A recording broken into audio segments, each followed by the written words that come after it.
Giant hawkweed is an extremely poisoning plant. So it has got a size up to 3.5 to 4 meters, and it needs to be manually identified.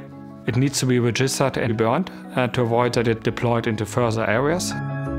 What they are now doing is utilizing drones to run images, which we are analyzing, and then we are storing all the data in a Hadoop environment, making the analysis with TensorFlow and generating at the end service messages and service orders on an SAP system.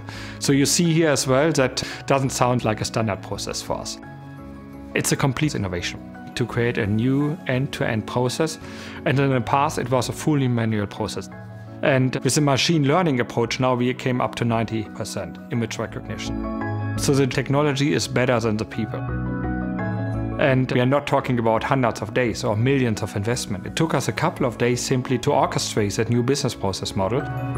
So the giant hawkweed project can be easily transferred into the utility sectors. Wherever you have got repetitive image recognition tasks, you now can step in to utilize technology simply to optimize your process.